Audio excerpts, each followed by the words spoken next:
To the third day right now. Okay, let's just move ahead. We're still talking fuel subsidy removal, but this morning we will be looking at the economic question. When I look at a whole lot of things happening, the arguments, the debates, I begin to ask myself, what actually is the logical question we should be asking ourselves?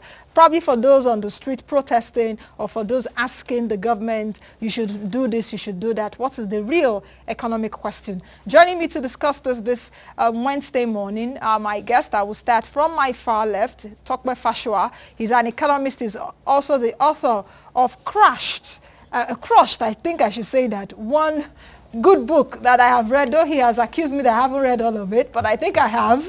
I used this holiday to do that. Tope Fasua, welcome. And this is the first time to do this year, isn't it? Yes. A happy new year to you. Happy new year. Thank you very much. And thank you, viewers, as well. All right. Chika Moses is close by. Chika Moses is a policy analyst. Mr. Moses, good morning. And thank you for joining us. A happy new year to you, too. Thanks, Nancy, for having me. Happy new year, too. But, of course, Nigerians woke up the new year, probably January 2nd, to find out that the price of fuel has gone up. At the NNPC filling stations, you get a litre of fuel for about 138 naira, and across board, other places, you get 141 naira. It's also been said that in other parts of the country, you get fuel, a litre of fuel as high as 200 naira. Let me start from Tope Fasua. How worried are you about the socio-economic shutdown that has been brought about by the removal of fuel subsidy? Of course, that was necessitated by the strikes right now by Labour. Are you actually worried? And if you are, how worried are you? I'm very, very worried. Perhaps more worried than I've ever been, really, because it goes far beyond the issue of fuel subsidy into other issues that are affecting us. From the economic perspective, we've probably lost over 250 billion naira in the last 3 days. If you look at Nigeria's GDP at a conservative estimate of $400 billion, yes. Divide that by 365 days, you know, yes. And we're talking of working days here now. So that means to an extent we should have like GDP of 1.2 billion a day. So if we've shot in a conservative 50% of that, because some states are, you know, a bit busy, you know, in the southeast, south. So let's shot in about 50% of that. And you realize that we're missing about $600 million every day. Then multiply that by 3, convert it to naira. You know, when I did it, it was about $250 billion. I mean naira. In which case, if we continue like this for a little bit, you also have to look at the sectors. Exactly, mind you, no, the petroleum sector may be working, okay, a little bit in the offshore. But the petroleum sector, people always make that mistake. It contributes about 22 to 25% to the GDP. And that can be worked out very easily. So yes, but let's just make it even a conservative 40% shorting of economic activity alone has cost us over 200 billion naira in the last 3 days. That's how it works. And if we continue like this for a few more days, we would have lost the 1 trillion that we're fighting about. So we would have lost it. Government would have lost the money. The people would have lost the money that we're fighting about. That's the worry. But because it also extends beyond the issue of fuel subsidy, what I see right now is a cry for help. A cry for help from government. A cry for help from the people. The people on the street are saying, okay, fine, we don't even mind this subsidy, but okay, maybe the timing is not right. Oh, don't give it to us all at once. We need help. But they're saying a little bit more than that. They're saying that, look, we need a restructure of governance. We need a restructure of society. We need help. If you take a look at the cross-section of Nigerians, what you see is poverty, disease, strife, death, and all those kind of things is what you see. And that's a result of several years of neglect, several years of lack of vision. The people are asking for a cultural change now. It occurred to me that just about 2-3 years ago, the World Bank was financing entertainment industry in Nigeria. Even as we speak, we still have allocations to finance entertainment industry. And it seems like we don't have advisors anymore. Or the other day I saw that, okay, another show is coming to Nigeria called Nigeria's Got Talent. We've got Big Brother Africa. We've got Big Brother Nigeria. We've got all sorts. So we're not even being directed in the right direction. That's what the young boys and girls on the streets are saying today to government, that look, it is not just about you. Indeed, I say, and I always say that the governance is not about government alone. Government cannot do it alone. My people say, you know, that they just call some people foreman. One person can't do 4 people's job.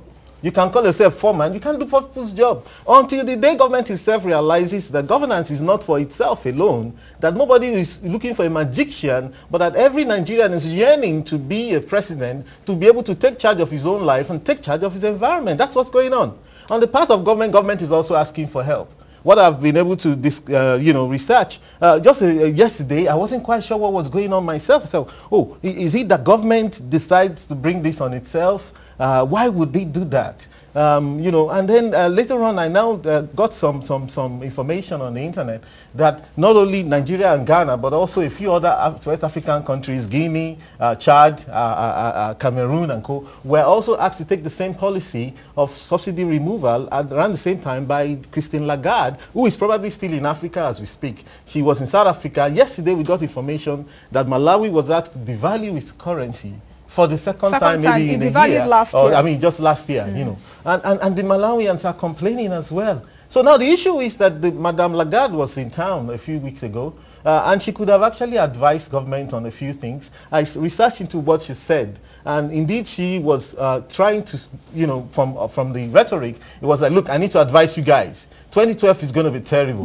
And therefore, so she was probably advising them. Now the issue is, if she was advising them for the benefit of Nigeria or for the benefit of the IMF. However, IMF, World Bank suffers a deficit of trust from Nigerians, from Africans in general, because people remember 1986. We'll come back to Madame Lagarde's visit, or however, it's been probably because of the advice, because I understand what you're saying. Ghana, other West African countries are also almost in the same boat like we are right now. Let me come over to Mr. Mozuzu.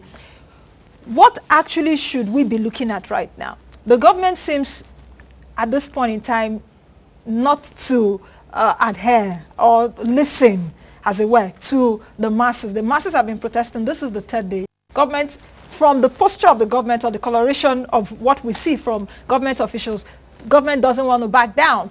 And Labour is also saying there is no going back except you revert to 65 naira, then we come to the table. Where do you now call it truce? Who we now begin to say, okay, fine, you need to drop your sledgehammer, you need to drop your hatchet. Where do we go from here? Well, thank you, Nancy. And I've actually I think it's something that one of the reasons why I went to school is to be educated on. And I think I've listened to all the arguments on the part of Labour and on the part of the government. Unfortunately, quite a number of people are missing the point. Appropriate pricing has been on the burner for a very long time. We just have to realize that. Appropriate pricing in what sense? Well, the petroleum sector, of course, if you look at it, where the petroleum products. What we are looking at is, we've talked about the Labour, you've talked about the government. All we need to do is to sit down. I mean, this is our country. But don't you think, what people are saying, don't you think that the government, listen, hold on. Yes. Probably the government went with the speed of light, that we were not expecting it. Come January 1, 2012, Labour had already showed, okay, some form of commitment. We actually wanted to talk. We're still in negotiations, as it were. Then the government really announced that it needs to take... No, Nancy, let's just understand issues. I want to distinguish between political revenge and genuine protest from the people. I think this is one important point that we have to really look at. I've listened to all the people have talked about IMF, talked about the World Bank. The critical issue is, if you had listened to the Minister of Finance or the Governor of Central Bank, or even some of the Labour people, I also took time to listen to the National Assembly on Sunday when quite a number of them spoke, those who spoke for the removal and those who spoke against the removal. I think along the line, you have some political connotation. And until we realize that this is an economic issue, I mean, let's just be very, very sincere with ourselves. Until we realize that this is an economic issue where we have to tell the truth. This is not a time for Marxist socialist rhetorics or the lexicon that we had those days of student unionism. This is the time of looking at the issue. Is this the right thing? Is it not the right thing? And then if you actually had identified these things, then you sit together and then you move on.